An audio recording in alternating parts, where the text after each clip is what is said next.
And those of you new, welcome. So this morning I'd like to talk about what in the ancient language is called sila, and usually in English it's translated as ethics or virtue. And it's part of the three trainings. The three trainings are the three categories that are supposed to encompass all of Buddhist practice. So three areas of practice in Buddhism.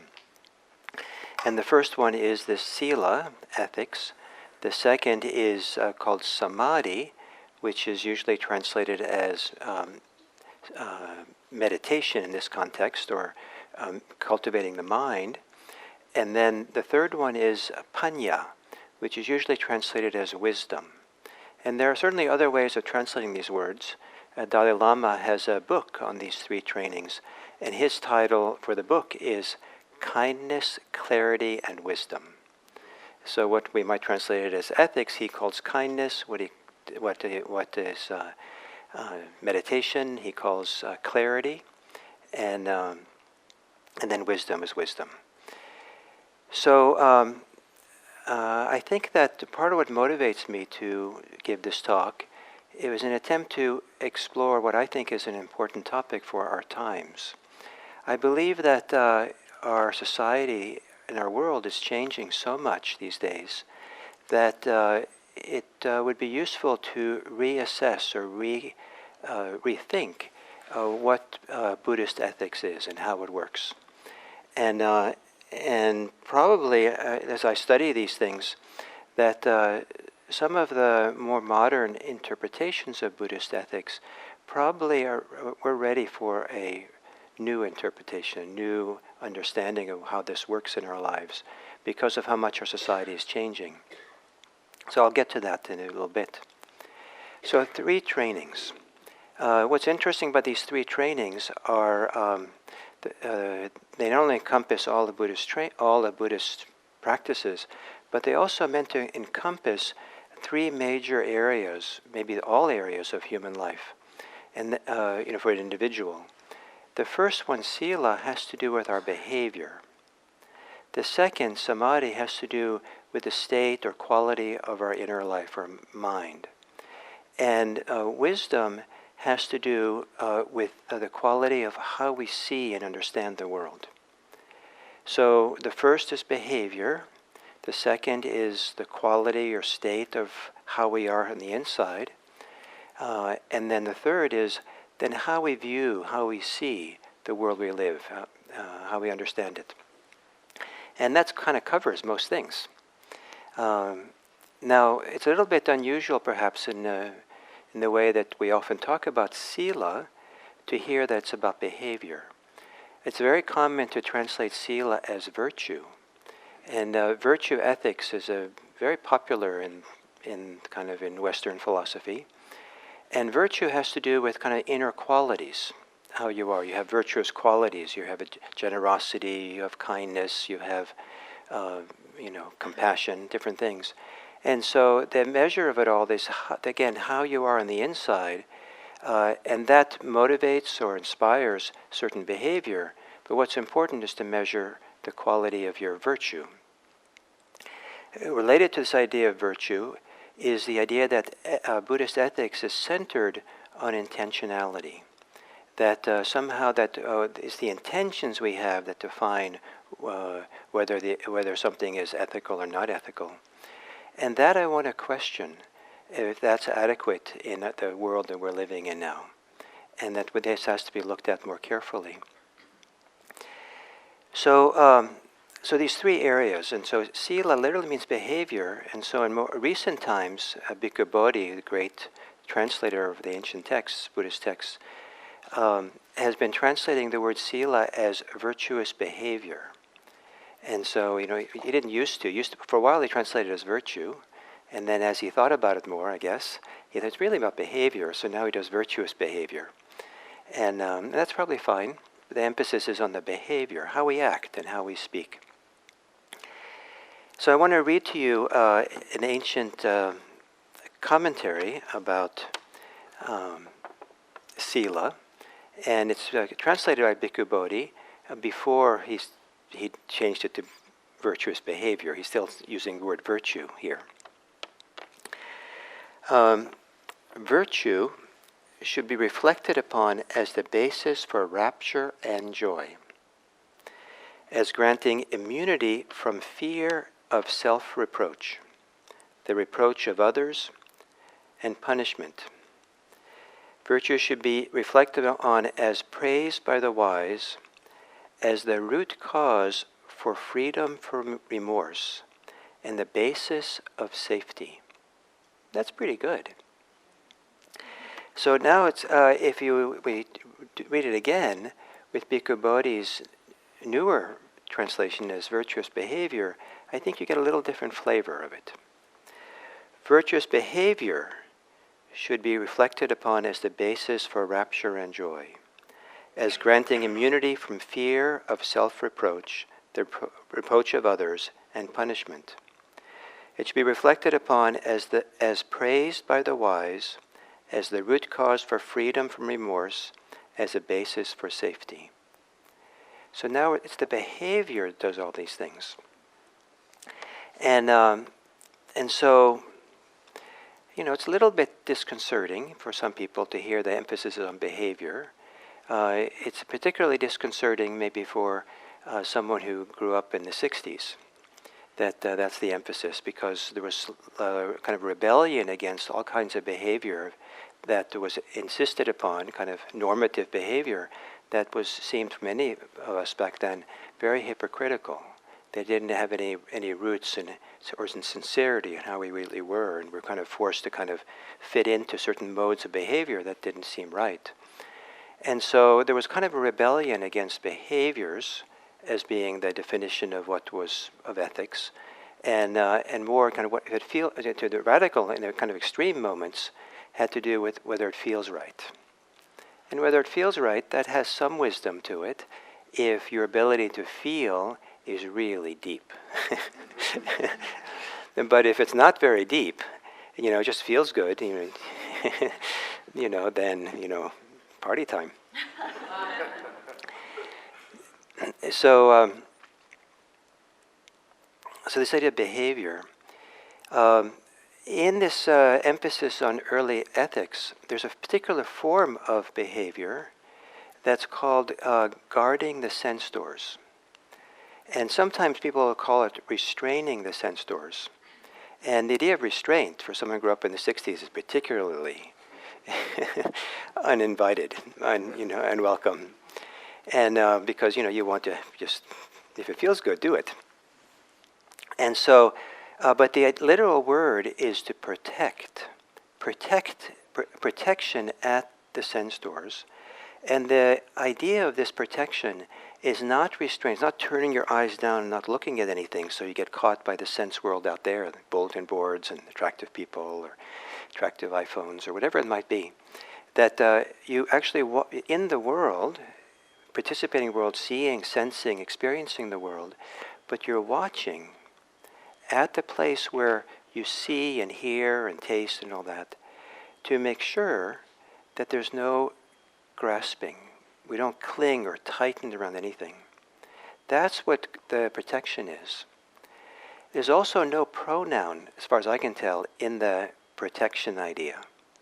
What are we protecting? One of the things we're protecting, and this becomes true for people who begin meditating, is we're protecting something that's precious inside. We're protecting a quality of beauty, of a capacity for the heart to thrive. There's a word in Pali that I think is best translated by the English word thrive, vipula. And it's to grow, to increase, to develop, just the same kind of meanings that go with the word thrive. But thrive really has a kind of enlivening, invigorating kind of feeling. What helps the heart, the inner life to thrive, to be beautiful, to be something that's a refuge for ourselves. As we meditate, we begin discovering that. We calm down, we stop being so harsh on ourselves, we stop being so preoccupied, stressed out, and we start discovering there's something really good that lives inside of us. and that is obscured by grasping and clinging.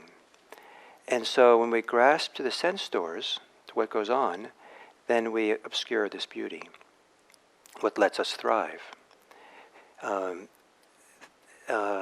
But also, because there's no pronoun connected to it, it's also a way of protecting others. And it's generally a good idea to live a life that protects others as well. That's the Buddha actually has this wonderful instructions. He said, "Make yourself safe for others." Isn't that? I'm inspired by that idea. Make yourself safe from others. Bhikkhu Bodhi translates that as make yourself a refuge for others, but the literal meaning is safe. Make yourself safe for others. Go through the world and not only don't cause harm, but a higher kind of call, which is be safe for other people as you go through this world. But to be safe, to be someone who's safe, who doesn't cause harm, to be someone who has discovered something inside it's worth protecting, something beautiful and valuable. The second training, the training in samadhi, training in developing our inner life, is really crucial. And the two go hand in hand. That how we are on the inside affects how we behave in the world outside of us. It's not, I think it's generally recognized that when people are, there's an expression now, hangry. Have you ever been hangry? It's a kind of an acronym, right? For, what is it? Hungry? Hungry and angry, right? Oh, that's not, hungry and angry. But if you're hungry and angry and tired and thirsty and frustrated, the chance of doing something unethical, or saying something that's mean or harmful to others, goes up dramatically, even for the person who normally is maybe the most ethical person you know.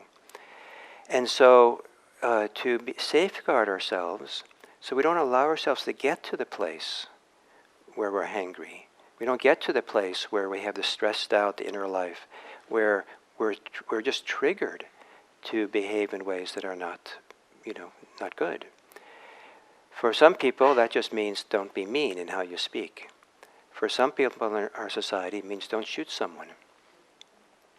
And because there are people who have guns, and Jacques Verdun, who comes and speaks here, he works with lifers in the prison who are there because they killed someone. And he asks them, that he has hundreds and hundreds of them that he's worked with now and helped with their inner transformation. And he trains them, and he focuses on say how. He does this wonderful thing. He says he has groups of about 30 men who work together at any given time, who are lifers, and he has them announce how many years they've been in prison. And then he adds it all up for the 330 men, and usually they get to somewhere in the average of 700 years that collectively they've been in prison. And then he says, what is the how long was the period of imminent danger? Meaning, how long was the period in which you were in danger of committing your crime? And most of them, the crime, what they did, killing someone, was rather impulsive, was the thing of the moment. And sometimes they were in terms of seconds. So they add that up, those 30 men. How long was the period of imminent danger? And I forget exactly, what numbers, but it's in the range of about 7 minutes for 30 murderers. Isn't that something? 7 minutes versus 700 years. That's quite a trade-off.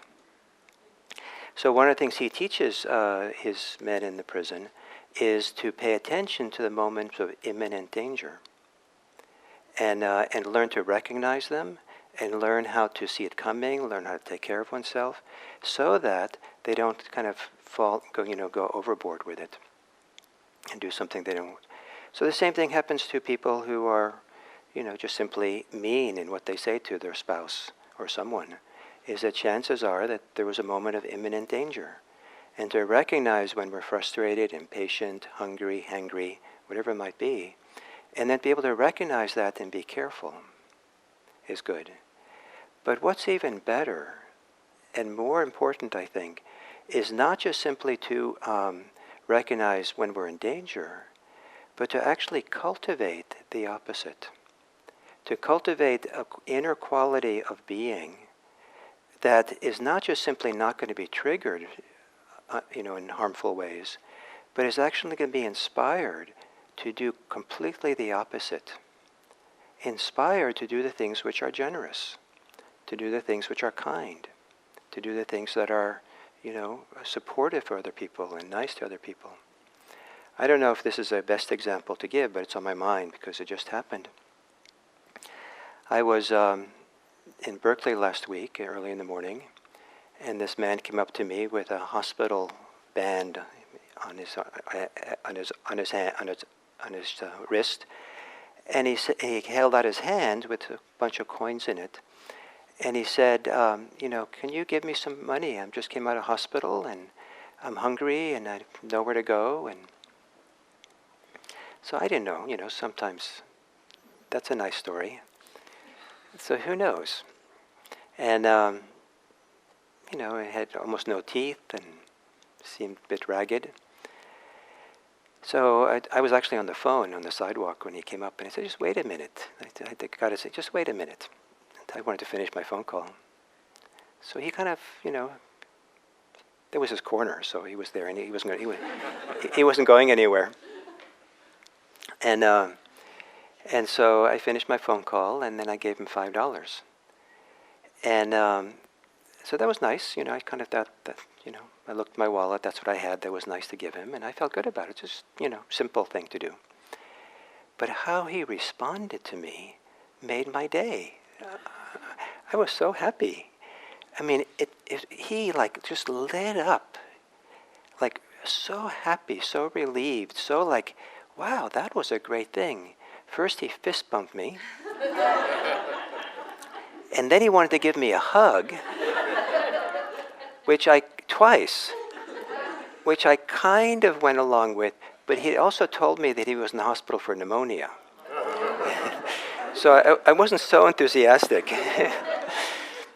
And then he happily went off, left his corner. So anyway, so this idea, the reason I'm telling you the story is how I benefited from that. That somehow it was like food for me to see his joy, his delight, his warmth, his generosity to me in being grateful. What a great thing that I benefited from that, probably more than he benefited, maybe. Who knows? So, what inner quality, what way of being, what kind of inner clarity, to use Dalai Lama's language, develops your capacity to want to respond to the world in that kind of way, rather than shutting down and feeling unsafe and all that. And this is the function of meditation practice. One of the functions, to develop this inner life, to have something precious, valuable, beautiful, that's worth protecting, worth living from, that inspires you, that really, wow, this is good. Rather than looking inside and finding someone who's a taskmaster or harsh or hostile even to oneself in how we speak to ourselves. Look inside and find someone who's, kind to oneself, supportive of oneself, supportive of the world.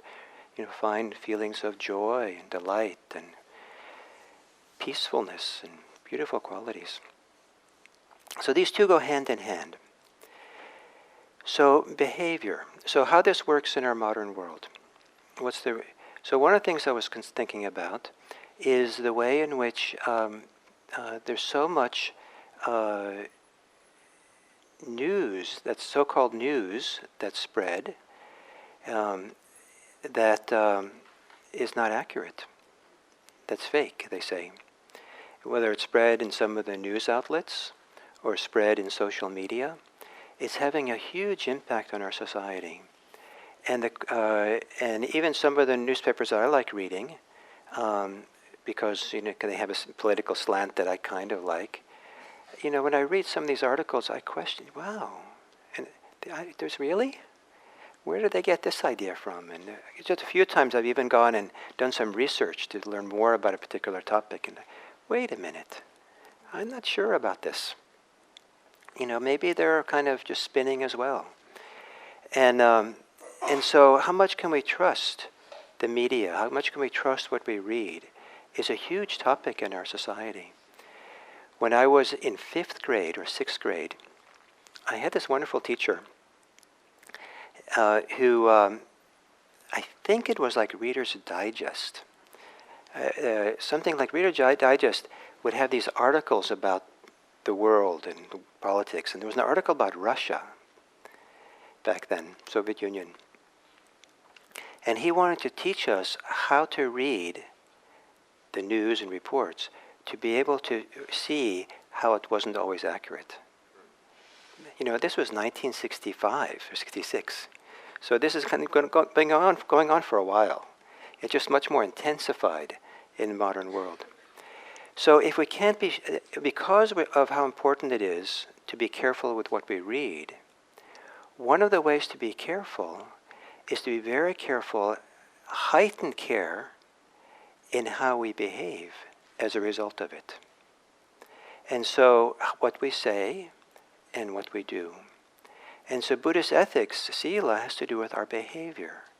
It becomes increasingly important to speak in ways that are truthful, that are helpful, beneficial, that are kind, and that are timely. If what you have to say is not true, or you doubt whether it's true, if what you say really doesn't benefit the world, if it's not kind, and if it's not the right time to say it, the Buddha's instructions are, don't say it. Wait until it's true. Wait until it's a beneficial time to say it. Wait until you can say it in a kind way, and wait until the right time to say it. So if we have to be careful, if we can't be sure of what we're reading, hopefully we can be sure about how we speak. This is so important because we have the tremendous amount of mean-spirited communication going on in our society. I'm just astounded by the degree of it.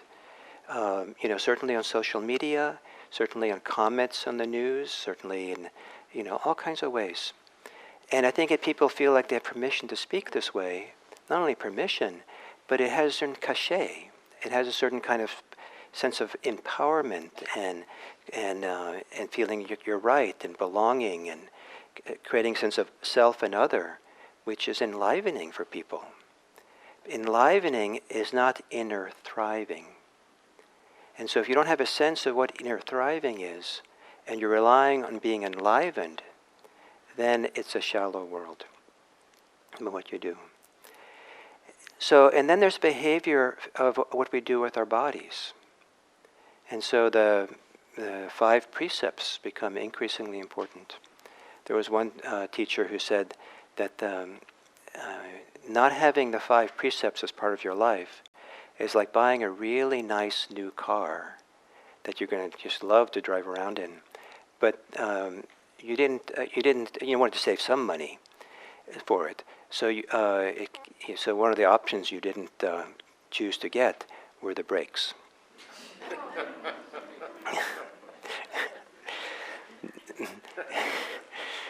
So you've been given this wonderful vehicle for this life, your body, your being, and sometimes we forget that we have brakes. We just left the brakes at the factory or somewhere. And the precepts are really brakes. Like if you're getting close to wanting to kill someone, put on the brakes. If you're getting close to actively harming someone, put on the brakes. Don't do it. If you get if you're close to wanting to take what is not given, to steal, put on the brakes. If you're going to harm someone, anyone, not even your partner, but other people, through your sexuality, put on your brakes. If you're going to lie, and you see it coming, put on the brakes. If you want to, and then in Buddhism they say, if you're going to start getting intoxicated with anything, drugs or alcohol, put on the brakes. Don't do it. And this is a way of making yourself safe and making the world around you safe. Some of us, some of you perhaps, who feel like you can engage in alcohol and drugs safely, which maybe you can, you might think twice about if you're contributing to a world where other people are safe from the influence of these things. We're in it together. And what we do has some influence around where we go. If in nothing else, I'm very concerned about how I spend my money. I think of money as having an ethical spin on it. And I live on donations, dana that people give. I feel like the money that I have to spend for my life and my family has this wonderful, profound spin of generosity as part of it. And so I don't want to go out and buy cigarettes with it. What would you think about that? Get a lot of dana, I'll buy cigars. I want to, not only do I want to be careful with it, but I also want to contribute to our society by continuing an ethical spin, a good spin on it. And so I'll try to buy things or use the money in ways that kind of go along and that kind of continue that kind of way.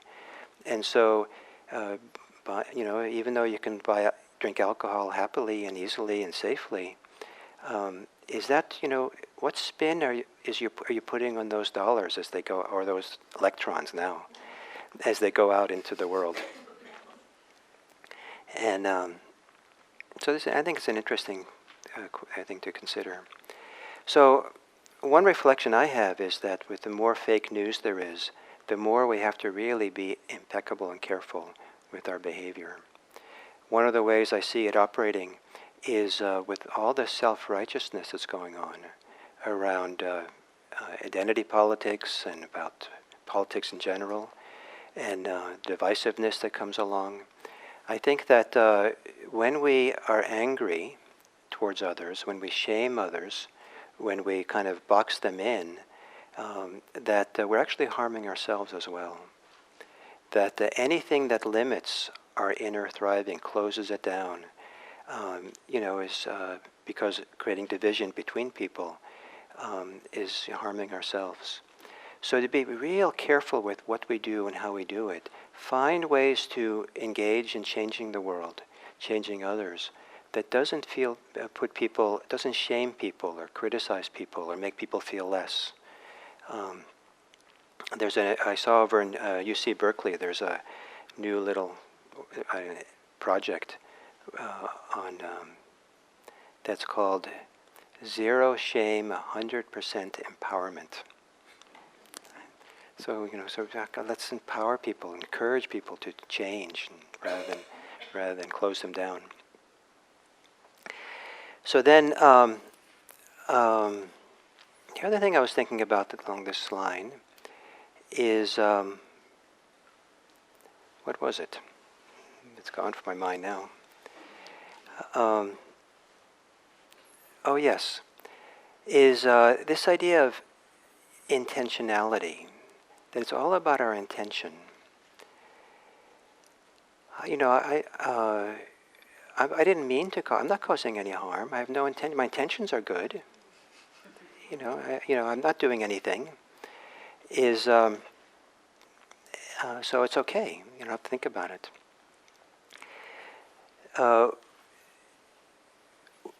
Many of us are causing, probably I assume all of us in some ways here, are causing harm unintentionally. That if you were the only person in California who ever drove a car, even if it was a really smoky, polluting car, it really would have negligible effect on the air quality. And the people who live near freeways would not get asthma and all kinds of cancers and difficult things. Because it's one car, right? But when you have 36 million or something like that, I don't know how many people, 24 million cars in California, many of them concentrated in urban areas, you're unintentional, I'm so innocent, I'm not doing anything, is contributing to the aggregate of it all. Yes, I have no intention.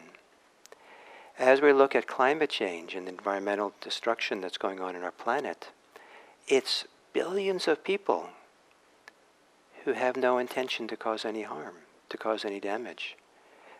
Billions of people who are off the hook because of their intention. And the harm just gets perpetuated, right? So in many, many ways, intentionality is not good enough. In fact, it's kind of a myth that's been perpetuated that the Buddha said that what's important about our ethical behavior has to do with the intentions behind it. It doesn't seem like he said that at all. For the Buddha, he analyzed our behavior, the ethics of it, based on the consequences the behavior has. If it causes harm or causes benefit. And that requires some study. That requires being awake and paying attention of what you say and what you do, and even maybe what you think. What kind of effect that has on the world around you. To be hyper-individualistic, it's all about me and I can just take care of myself and just watch my own intentions without any attention to the impact our life has is not the Buddha's way of analyzing our life. It has to do with how, the effect in the world. And one of the ways that this is stated, that I love by the Buddha, and it's a statement that can be seen as a summary or encapsulation of all of Buddhism. So it's a very powerful statement. So it goes like this. A wise person is not motivated to cause harm to oneself, to others, to self and others, or to the whole world. A wise person of great wisdom is concerned with the welfare for oneself, the welfare for others, the welfare for both self and others, and the welfare of the whole world. Those are consequentialist ways of thinking. We're interested in what the consequences are going to be for ourselves and the world around us. That's the analysis that the Buddha has. And so I think that as the world, with the environmental challenges we have and economic challenges we have, to have that on the forefront of our concern, all these areas, self and other, is very different than some of the challenging views we have these days in the United States that are all about me. I have a right, I deserve, no one should tell me what to do, I can live independently, and my intentions are good. But are they really? Are the consequences really good? So that's another way. And the third way that needs to be reconsidered, or a third kind of aspect of Buddhist practice that I think is really important for our modern world,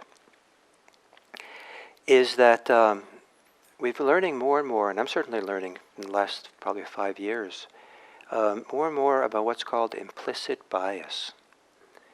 And it's kind of amazing what we're learning about how assumptions, beliefs, attitudes that we have about other people are invisible to oneself, so maybe subconscious, and that it involves bias, prejudice.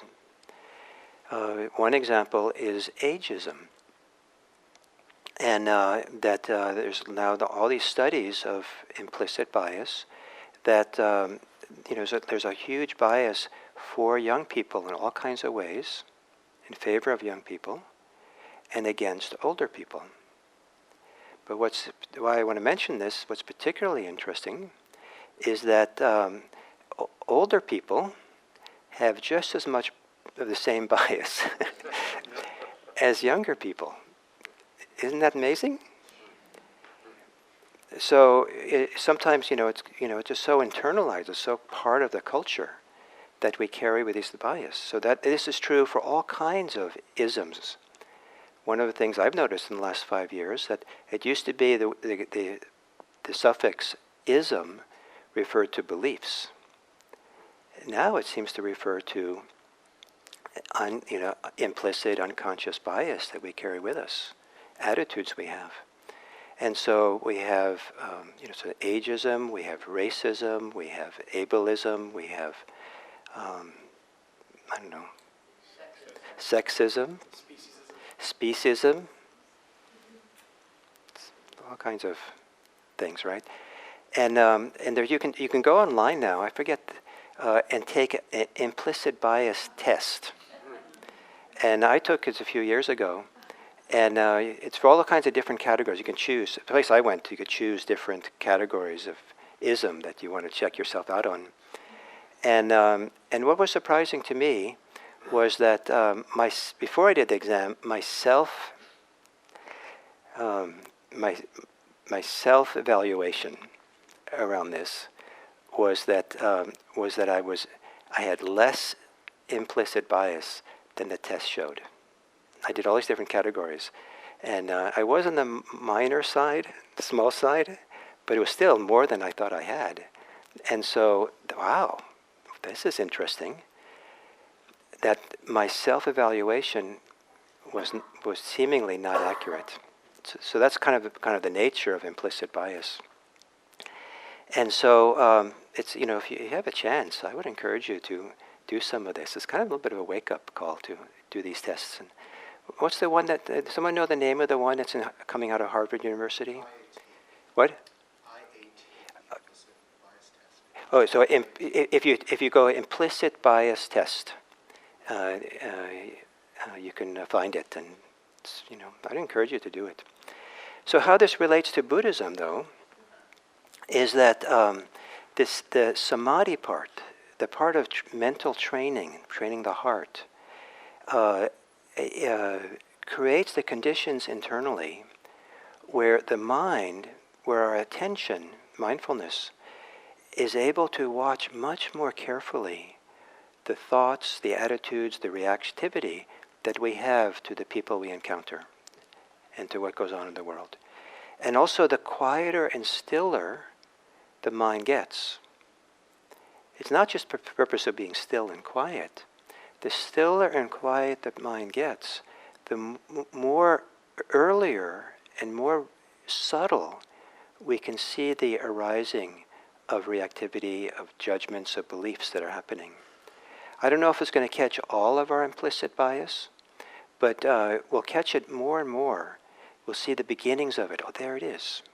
If the mind is crowded with thoughts and ideas and desires and wishes and stressed out and involved in all kinds of wonderful projects and all kinds of wonderful judgments of everyone else, there's too much going on in the mind to really watch the birth of all these little teeny little subtle decisions that are made all the time. So to be able to catch this implicit bias earlier is if you really learn to meditate and settle yourself and learn to be mindful and carry that into your daily life, you'll start catching this much better. And this is really crucial for our society as a whole, I think, as things go along here. Because another thing that I've been learning probably over the last 10 years in a way that I never dreamt of before, and I can see it operating in amazing ways, is how small little, seemingly inconsequential implicit bias, or bias can be implicit preference for one kind of person. If a lot of people are doing it, it adds up. Just like the driving thing, right? It adds up. And so now I'm seeing so many ways in which white people in our culture get a little preferential treatment, sometimes huge. But what I'm focusing now is little preferential. Here's a little bit, here's a little bit, and it adds up and adds up. And then if it happens 10,000 times a day, each time unnoticed, each time just part of the fabric of texture of society, part of just kind of normal, just this is how the world is, and is not seen. But, it adds up to a huge advantage that white people have in so many areas in our life. Everyone's innocent. I didn't do it. And this, implicit bias thing in favor of white people. Remember that the old people had implicit bias against old people, or preference for certain people. So people sometimes who are not white also have that for white people. Sometimes a little, kind of give them a little bit of benefit of the doubt, or a little bit extra push here and there. And it adds up to a lot. So as a society as a whole, and how these stresses are developing in our society and being seen much more clearly now, I think it's really useful, really important that we can, that in terms of living an ethical life, that we train ourselves, that we do something like meditation practice, that we do some kind of inner mental development that allows us to really settle and quiet the mind, strengthen the mind, or to use Dalai Lama's language, create clarity in the mind, so that we can really start seeing more and more the teeniest little reactivities we have, cringing or opening or going for or against, so we can take responsibility for it and be much more careful. And in all kinds of ways in our society. So in this way, I hope that today's talk, I've kind of tried to re-present the idea of Buddhist ethics in a way that maybe is more relevant for how much our society is changing. And I wanted to highlight that it has changed a lot. I mean, all of you know that, I know. But to take that change into account and really be willing to change accordingly, to get yourself in harmony with what's happening, or wise about that relationship to what's happening, is really appropriate for someone who wants to live in a life grounded in wanting to live for the welfare of oneself, the welfare of others, the welfare of both self and others, and the welfare for all beings, the whole world. So those are my thoughts. And now we have, in about maybe 5 minutes or so, we have this potluck, and everyone's welcome to come. And because it's a potluck, it's be really great if you would turn towards one or two people near you and say hello to them. And if anything was inspiring or beneficial for you in this talk, maybe you can share that make it one point to your little new partner as you say hello. And then when you're ready, you can. Gil, I think it's too late. We've lost control. Gil, can I